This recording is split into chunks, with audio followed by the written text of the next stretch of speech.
Hello, everybody, and welcome back to the History Channel segment on covering the empires of the world and their colonialization. My name is Anna Nicholson. And I'm Vivian Osborne, and we are your hosts for the day. Thank you so much for joining us. Today we're actually covering an incredibly interesting and vast empire, that empire being the Russian Empire. Here we have a map of Russia, the Russian flag, and actually a painting of the Siberian invasion by Russia.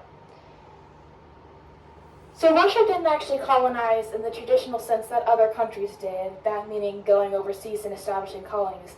They instead focused their efforts on the growth of their country and empire across the continent of Eurasia.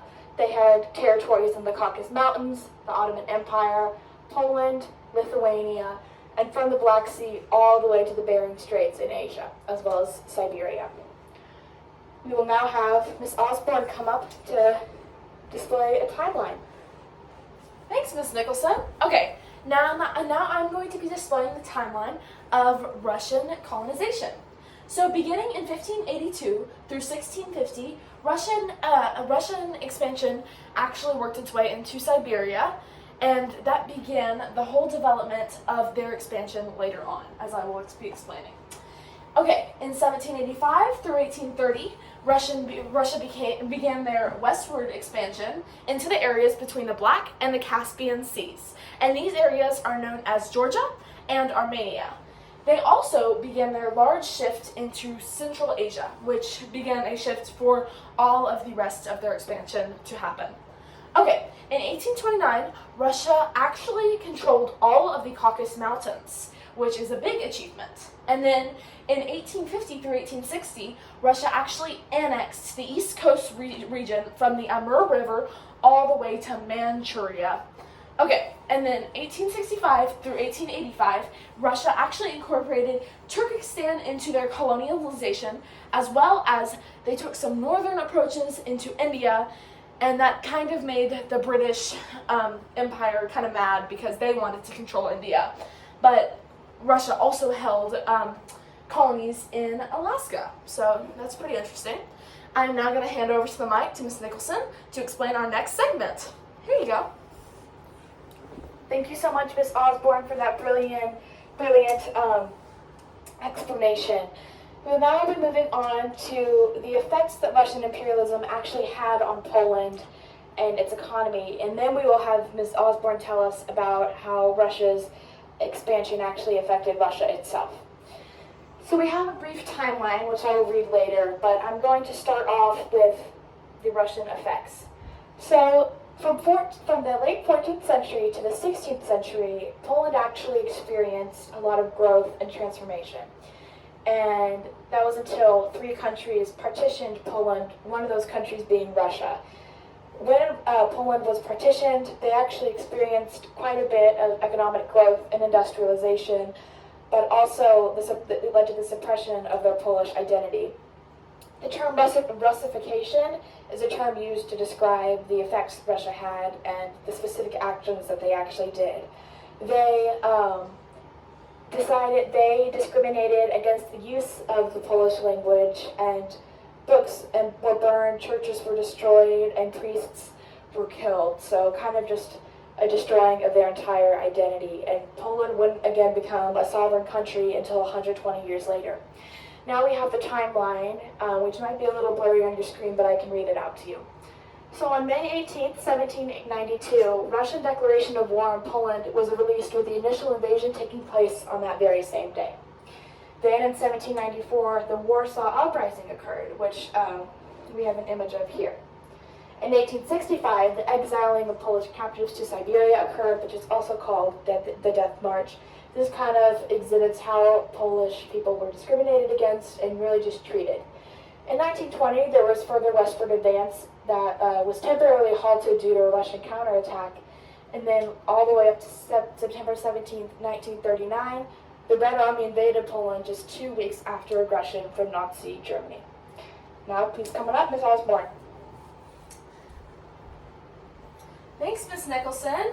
Okay, now I'm going to explain the effects of the Russian colonialization on Russia and on Poland. Okay, so now we're going to talk about this. So the territorial expansion and transition to imperialism in Russia actually gave the rulers additional legitimacy, as well as giving the subjected population a sense of national pride. So this was a good thing for Russia, and it actually furthered their development. Different ideologies also legitimized the rest of the Russian Empire as a whole. Okay, now the colonialization in Poland is actually a way different story. So the mass scale of the deportations and the imprisonment, as well as rapes and murders to the Poland civilian population by the Russian soldiers, is impossible to count. It's horrible. And Polish experience with the Russians caused devastation and deep wounds in their country, their economy, and pretty much every part, and it still shows to this day.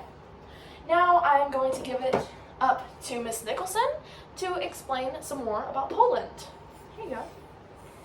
Thank you so much for telling us about those horrible tragedies that occurred. We now actually get to have a bit more of an upbeat mood, and we get to learn about where Poland is today and how they're doing. There is a map of Poland displayed, but I don't know how clear you can see it.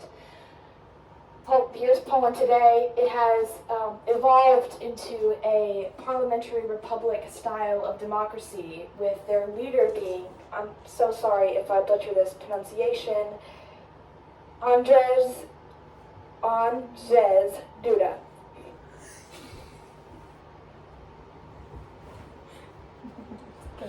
Population is 37.8 million, and the GDP is actually 661.7 billion US dollars. It's just incredible growth. They also have the 6th highest GDP in the European nations. Now we are going to have the interactive part of our show, where we actually invite a guest up and come see how many questions they can answer right. Just a reminder, if you answer 3 out of the 3 questions right, you'll get a $5,000 cash prize. Do we have any volunteers? There's a lot of eagerness from the crowd. Oh, okay, come on up. Hey!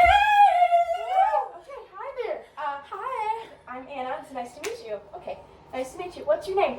I'm Candace. Oh, do you ever get any jokes about that name? What? Never mind. So do you know a lot about Poland history? Oh my god, totes. I know so much. Awesome. Oh, awesome. And are you ready to win this money? Hell yeah.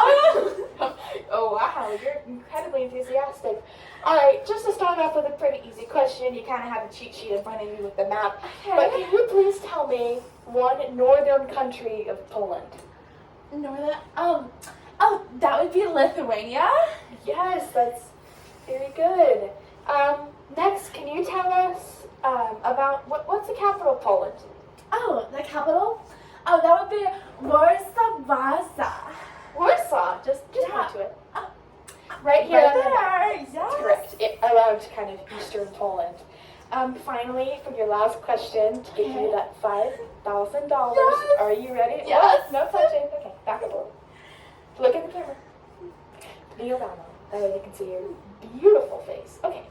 Can you please tell us the Poland national anthem, or can you sing it? You have 10 seconds to start your song. Okay. There she goes. She ran so much that our camera actually malfunctioned. That is insane. Her stomping is just like a child. So sorry. And now this idiot has made the angle entirely wrong. I'm so sorry that this has happened to our audience, Mr. DeToy. Next, a brief kind of overview over Poland's economy. They have an economy focused on industrialization, and they're pretty advanced. They have a developed economy as well as a pretty diverse market. And Poland citizens will actually boast about the social services that their economy provides, which in contrast to America is great. So, yes, Now, moving on back to Ms. Osborne for our last segment. Come on up. Thanks, Miss Nicholson. Okay, so I'm going to be explaining our last segment of the day, which is actually modern descriptions of Russia and all about it. So, Russia is currently holding 6.02 million square miles of land, which is a lot, and there they house 143.4 million people. It's a lot of people. So Russia's current GDP is 1.779 trillion US dollars, and they are actually considered a mixed market economy. Russia is actually the world's 9th largest economy by GDP. Vladimir Putin is the head of government and state in Russia, as they function under a constitutional republic. Russia's capital city is actually Moscow, and that is located right here on the map, as well as another big city, which is St. Petersburg. A little bit about Moscow. It is a very colorful and pretty city, being the capital of Russia. So that is all for our segment on world history today. Thank you so much for joining us. I am Vivian Osborne. And I am Anna Nicholson. Again, thank you so much for joining us today and watching the History Channel. Woo! Finally, we just have a list of sources that we use that we can let you examine. Thank you so much for watching, and please give us an A. Thank you. Bye. We're back to answer some more questions that were asked. So we have, what is imperialism and why did it initially occur? So imperialism is when a country expands or extends its power to other territories in hopes of economic or political gain. An increase in maritime technology was kind of a starter to imperialism, and after more and more nations started to colonize and profit off materials, countries were incentivized to colonize. So ideologies such as nationalism actually promoted imperialism through the idea of growing power of the country and expanding the country's, kind of reign. And then the idea or ideology of social Darwinism led to imperialists feeling like they were entitled to the land that they discovered and to the materials that were there, and then also led them to treating the native people terribly and even enslaving them. So European nations actually established colonies all over the world, some of them being in Africa, North and South America. So we're going to be covering colonies in Africa and North America. So pre-colonial villages or territories in Africa were incredibly vast, so they could be pretty advanced and be run by kingdoms, or they could be entirely stateless. The people in less developed areas were engaged in hunting, gathering, agriculture, and simple manufacturing.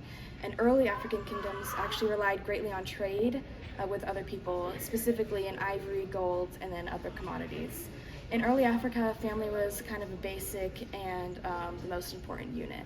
So then moving to North America, natives in North America relied greatly on the land for their day-to-day life, and lifestyles were very different based on kind of the era you were living in. But one thing that was pretty consistent through tribes is that they often had a chief or some kind of ruler. So there were different areas where Native Americans were living, because North America is pretty vast. We had nomads who would move around based on what resources they're kind of in need of, and then we also had natives who kind of stayed put and lived in adobe homes. So one thing that was consistent with both continents, Africa and North America, is that European imperialists stripped the natives of culture and then abused resources. European had greater resources and technology such as guns, which very easily permitted them to gain control of these regions. And colonies often had European ambassadors and colonial officials present who oversaw all aspects of governance. They put colonies into administrative districts and then forced them to abandon. So European took control with force and weaponry, and occasionally with the element of surprise, but essentially Europeans forced themselves and control onto the colonies. Okay, as Europeans moved beyond exploration and into colonizing the Americas, they brought many of their aspects of their life with them. European goods, ideas, and diseases shaped the ever-changing continent of North America. As increased demand for labor due to development and demand of cash crops led to new economic institutions arising throughout the continent. The political structure brought upon Africa with the beginning of colonialism altered the African culture and ideals and forever impacted the development of the continent. The African economy was significantly changed by the Atlantic slave trade and the economic policies that accompanied colonialization, such as imperialism. Prior to the scramble for Africa, which was different colonies trying to colonialize Africa and take control of it practically, African economies were advancing in almost every area of the continent, and that was due mostly to trade. With the exploitation of humans, labor, and activities throughout Africa, with colonialization, they faced a great decline. Okay, so after years of unfair taxes and not having a self-government, America needed freedom from Great Britain. So by issuing the Declaration of Independence on July 4th, 1776, the 13 American colonies finally severed their political connections with Britain. The decolonialization of the colonies in Africa was a process that took place between 1950 and 1975 during the Cold War, with radical government changes on the continent and colonial governments making the transition to independent states. So imperialism not only makes it more likely that new deadly diseases will emerge, but it also shapes how diseases move throughout the world and how deadly they will be for different types of people. So deforestation is also still reflected today throughout America and Africa, and it is the mark of imperialist communities taking land from indigenous people. Okay, international organizations such as the United Nations attempt to maintain peace using measures such as collective security arrangements, and they provide aid to developing countries throughout the world. These characteristics and these ideas that they have as a nation are just a few forms of imperialism that are reflected throughout our world today. Thank you so much for joining us on this Extra Bits. Bye!